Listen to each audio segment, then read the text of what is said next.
네, 안녕하십니까. 성경 내 이야기 대김홍덕입니다.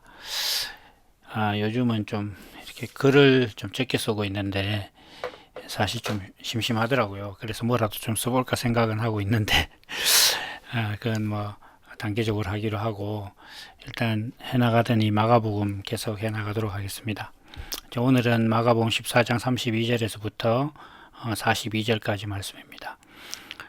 저희가 겟세마네라 하는 곳에 이름에 예수께서 제자들에게 이르시되 나의 기도할 동안에 너희는 여기 앉으서라 하시고 베드로와 야고보와 요한을 데리고 가실새 심히 놀라시며 슬퍼하사 말씀하시되 내 마음이 심히 고민하여 죽게 되었으니 너희는 여기 머물러 깨어 있으라 하시고 조금 나아가사 땅에 엎드려 될 수 있는 대로 이때가 자기에게서 지나가기를 구하여 가라사대 아바 아버지여 아버지께서는 모든 것이 가능하오니 이 잔을 내게서 옮기옵소서. 그러나 나의 원대로 마옵시고 아버지의 원대로 하옵소서. 돌아오사 제자들이 자는 것을 보시고 베드로에게 말씀하시되 시몬아 자느냐 내가 한시 동안도 깨어 있을 수 없더냐 시험에 들지 않게 깨어 있어 기도하라 마음에는 원이로되 육신이 약하도다 하시고 다시 나아가 동일한 말씀으로 기도하시고 다시 오사 보신즉 저희가 자니 이는 저희 눈이 심히 피곤함이라 저희가 예수께 무엇으로 대답할 줄을 알지 못하더라. 세 번째 오사 저희에게 이르시되 이제는 자고 쉬라 그만이다. 때가 왔도다. 보라 인자가 죄인의 손에 팔리우니라. 일어나라 함께 가자. 보라 나를 파는 자가 가까이 왔느니라. 아멘. 이제 예수님께서 이제 잡혀가시는 거죠. 제가 마가복음을 하다 보니까 이 예수님의 마지막 일주일 부분, 그러니까 변화산에서부터 부활하신 데까지의 사건을 따로 하나 이제 글로 좀 써봐야겠다 이런 생각이 좀 들긴 합니다. 어쨌든 이제 오늘 우리가 그 예수님의 기도를 볼 텐데 그 예수님의 기도는 뭐 우리가 잘 아는 바대로 요한복음 17장 전장이 예수님의 기도문입니다. 그런데 이제 사람들이 평소에 좀 간과하는 것은 무엇이냐 하면 이제 다른 성경에 보면 예수님께서 이제 겟세마네 동산에 가서 돌 던질 만한 거리까지 이제 그 베드로와 야고보와 요한을 데리고 가고 또 거기서 또다시 이제 돌 던질 만한 거리로 떨어져서 이제 예수님께서 혼자 기도하셨다. 그리고 이제 지금 오늘 본문에서도 보는 바와 같이 이제 제자들은 다 자고 있었어요. 그런데 어떻게 그 요한은 그 17장 요한복음을 쓸 때 예수님의 기도를 그렇게 자세하게 쓸 수 있었을까요? 또 여기 이제 뭐 마가복음 같은 경우에는 이제 마가는 사실 12제자도 아니잖아요. 12제자도 아닌데 이 뒤에 보면 예수님 잡히실 때 이제 뭐 빨가벗고 겉옷을 버리고 빨가벗고 쫓아가는 청년이 나오는데 그게 이제 뭐 많은 사람들이 이제 마가다 뭐 이렇게 얘기를 하긴 합니다. 근데 뭐 그 예수님의 제자들은 이제 12제자 말고도 뭐 70인 이렇게 있었는데 그들에 대한 행적이 뭐 자세히 안 나오니까 뭐 어떤지는 모르겠습니다만 하여간 우리가 이제 물리적으로 생각을 해보면 보통 이렇게 남자들이 돌 던질 만한 거리다 이렇게 하면 뭐 옛날 세대는 이제 고등학교 들어가고 대학 들어갈 때 이제 그 체력장 하지 않습니까? 그러면 이제 그 공 던지기가 있었어요. 그 남자들 같은 경우에 그러면 그게 뭔지 하도 오래돼서 모르겠는데 기억이 아마 그 당시 이제 6종목을 해서 하나당 뭐 20점 이제 어떤 기준이 20점 넘어가면 기준을 넘어가면 20점씩 줘서 총 120점을 받을 수 있었는데 어쨌든 100점이 넘으면 이제 체력장 점수 20점씩이었죠. 그 당시에 연합고사 200점에서도 뭐 20점, 그 학력고사 340점일 때도 뭐 20점 이랬는데 그렇게 점수를 줬는데 아마 제가 기억할 때 던지기가 80 몇 메단가 이상 던지면 뭐 20점을 받았던 것 같아요. 제가 이제 다니던 고등학교 야구부가 있었기 때문에 뭐 그 선수들은 뭐 다 그랬는데, 보통 이제 우리가 남자들이 돌 던질 만한 거리다 그러면 아무리 뭐 좀 이렇게 육신의 장애나 뭐 병이 없으면 아무리 작게 던져도 그래도 한 2, 30m는 던집니다. 그러면 그래 치면은 최소한 지금 예수님과 제자들의 거리, 이제 뭐 야고보와 요한을 이렇게 보더라도 한 2, 30m 이상 떨어진 곳에서 예수님께서 뭐 기도를 하고 계셨다. 뭐 그런데 뭐 거리보다 더 중요한 건 다 자고 있었는데 어떻게 그 기도의 내용을 알았을까? 이런 것들이 사실 좀 궁금해야 되는데 그 뭐 많은 분들이 그걸 별로 궁금해 하지는 않는 것 같아요. 지금 이제 이 우리가 하고 있는 본문은 이제 마가복음이지만 그 요한복음 17장에 예수님의 기도가 이제 자세히 나옵니다. 사실 요한복음 이제 13장에 보면 예수님께서 제자들의 발을 씻기시는 장면이 나오죠. 그리고 난 다음에 14장부터 뭐 18장 이렇게까지는 정말로 거의 그 이제 예수님 말씀이에요. 그러니까 우리가 이제 성경책에 보면 예수님 말씀은 빨간색이나 다른 색깔로 칠하잖아요. 그 요한복음 읽어보시면 뒤에 14장부터는 거의 빨개요. 그냥. 그러니까 그만큼 예수님께서 길게 이렇게 말씀을 해놓은 데가 다른 복음서에는 없거든요. 팔복 이런 것보다 어떻게 보면 더 길어요. 산상수훈 이런 것보다. 근데 이제 거기에 나오는 내용들은 정말 우리가 그 예수님의 마음을 아는, 그러니까 지금 여기 우리가 야고보서 같은 거 할 때 바울 사도가 그리스도 안에 있다고 한 그 사람들은, 그러니까 하나님의 어떤 그 뜻을 알고 예수님과 같은 본성을 가진 사람들이 그 성경을 읽으면 진짜 눈물이 납니다. 그거 보통 대단한 그 내용이 아니에요. 물론 성경 다 그렇지만 그 요한복음 14장 뭐 이렇게 보혜사 성령 나오고 뭐 이렇게 하는 부분들 좀 더 앞에서 보면 이제 뭐 양의 문이 나오니까 한 10장부터는 뭐 거의 그렇죠. 그래서 그 내용들은 정말 참 이렇게 구구절절 이렇게 가슴에 저미는 건데, 그 중에서 이제 또 17장 같은 경우 예수님께서 다 기도하신 내용인데, 뭐 기도하는 내용을 뭐 여러 가지로 요약할 수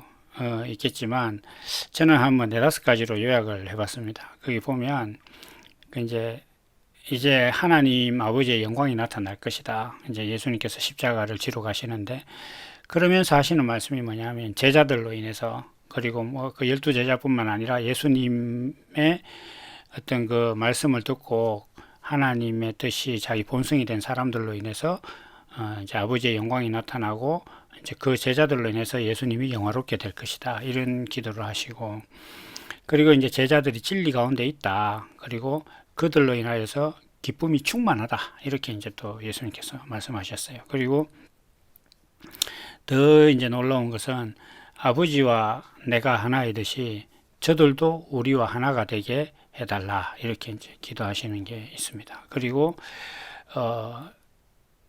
아버지께서 내게 주신 자들은 예수님의 영광을 보게 해달라. 이렇게 이제 기도하시고, 그 다음에 이제 뭐 마가복음 같은 경우, 이게 이제 요한복음 나온 내용 아니죠. 그 할 수 있다면 이 잔을 내게서 옮기시옵소서. 이렇게 하는 뭐 이런 것들이, 이런 내용들이 예수님의 어떤 기도의 내용입니다. 근데 여기서 좀 그 뭐 예수님 기도의 내용은 그 요한복음에 나오고, 뭐 요한복음을 제가 한번 1차적으로 글을 썼기 때문에 거기 보시면 되는데, 이 의문이 뭐 아까 거리들도 이제 문제가 있지만 내용적으로 보면 이런 의문이 있습니다. 지금 방금 예수님께서 기도하시기 전에 제자들이 다 버리고 나를 버리고 배신하고 떠난다, 이렇게 이제 말씀을 하셨는데, 불과 뭐 시간이 얼마나 지났는지는 모르겠지만 같은 날 밤인데 제자들로 인해서 내가 영화롭게 될 것이다. 아니 그럼 제자들이 예수님을 배신하는 것 때문에 예수님께서 영화롭게 된다, 이런 말씀입니까? 그리고 또 뭐 제자들은 진리 가운데 있다. 아니 그럼 배신이 진리란 얘기일까요? 그리고 그 제자들이 아버지와 예수님이 하나인 것처럼 제자들도 하나가 되게 달라 이렇게 기도하는 것은 뭐 어떻게 되는 거죠 이게? 우리 모두 배신하는 사람이 됩시다 뭐 이런 내용인가요? 그러니까 이게 지금 내용이 이상한 거예요.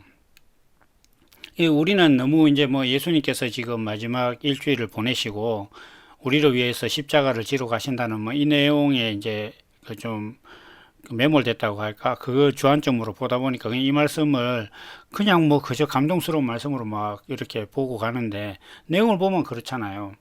방금 예수님께서 너희가 나를 다 배신할 것이다. 나를 배반하고 떠날 것이다. 이렇게 했는데 그 떠날 제자들에 대해서 예수님께서 기도하신 내용이 뭐냐면 그들로 인해서 내가 기쁨이 충만하다. 이렇게 이게 좀 웃어서는 안 되는데 내용상 보면 이게 좀 아이러니한 겁니다. 그런데 이러한 것들이 사실 대단히 이제 그 의문스럽고 그리고 가장 결정적인 것은 왜 예수님의 잔은 옮길 수가 없었느냐 하는 문제죠. 근데 이 부분은 제가 이제 뭐 앞에서도 다른 거 하면서 이렇게 많이 말씀을 드렸던 것 같아요.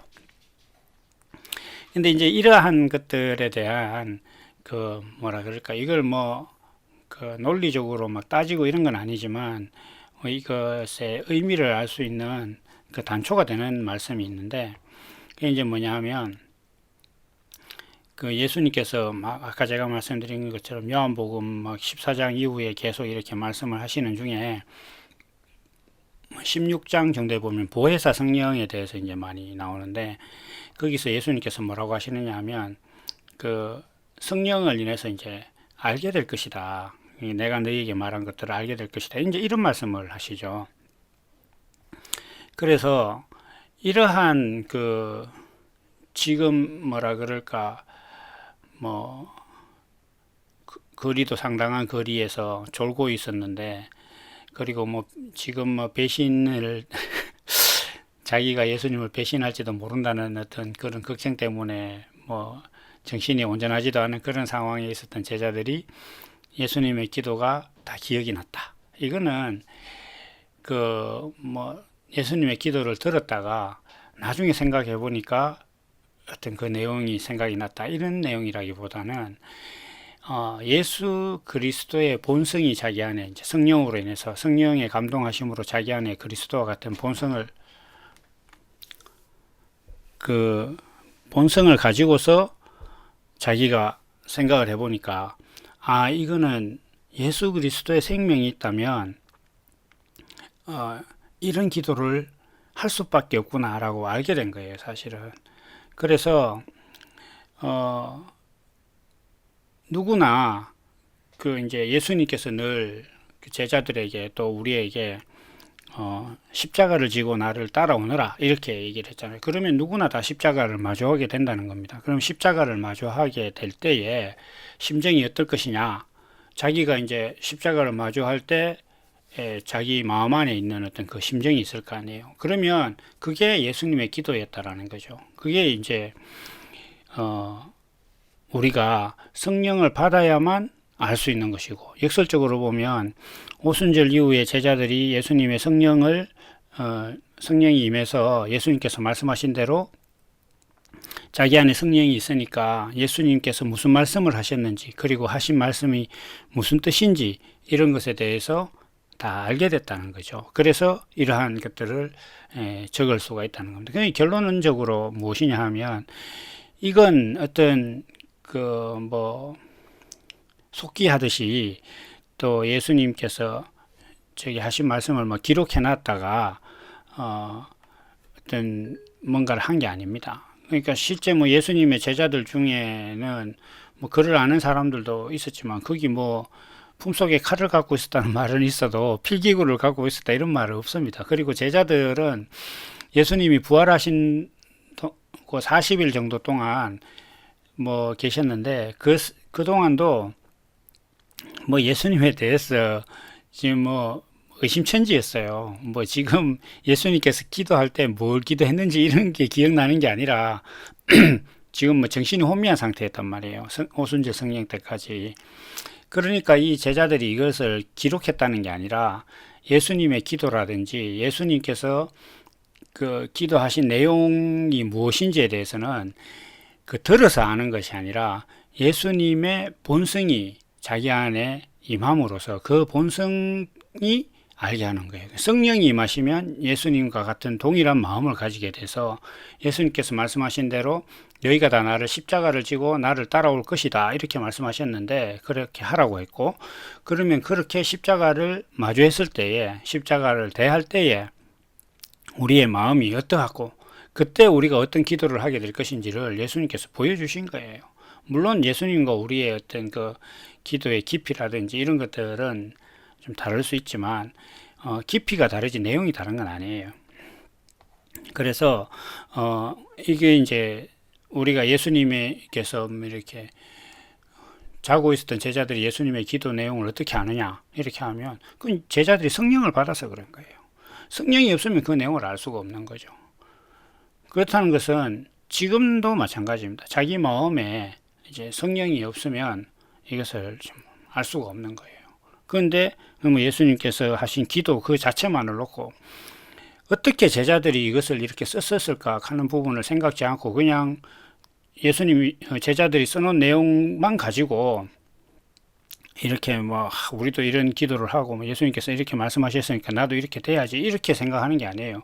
그렇게 되려면 이것이 기록된 사람이 있으니까 기록한 사람과 동일한 마음을 가지지 않으면 기록한 내용을 자기 있게 되지 않습니다.